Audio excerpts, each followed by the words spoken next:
Menteri Keuangan Sri Mulyani menyebut dalam rancangan anggaran pendapatan dan belanja negara era APBN 2025 telah dirancang belanja untuk program prioritas pemerintahan mendatang. Total nilai anggaran program prioritas mencapai Rp1.907 triliun.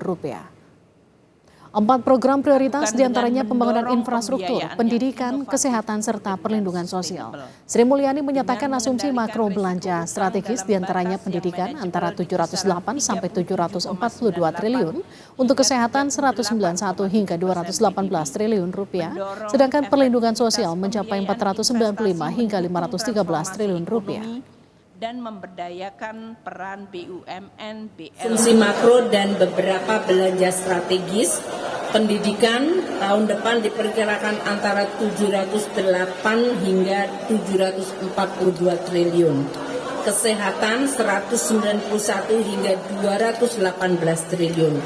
Perlinsos 496 hingga 513 triliun. Hilirisasi dan ekonomi hijau 51 hingga 71 triliun. Inklusivitas 72 hingga 104 triliun.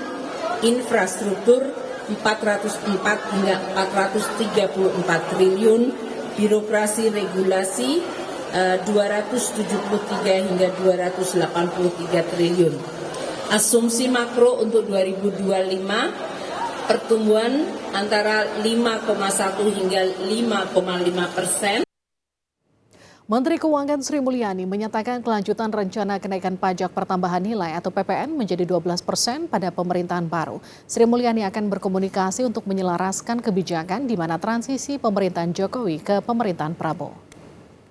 Untuk mengenai PPN itu nanti kami serahkan kepada pemerintahan yang baru. Untuk hal yang lain yang tidak terkait dengan KEM PPKF saya tidak komentar. Kita terus berkomunikasi dengan tim maupun orang-orang yang ditunjuk oleh Pak Prabowo sehingga apa yang kita tuangkan akan bisa sedapat mungkin memasukkan seluruh aspirasi sehingga pemerintah baru programnya dan prioritas pembangunannya tetap bisa berjalan tanpa harus menunggu waktu.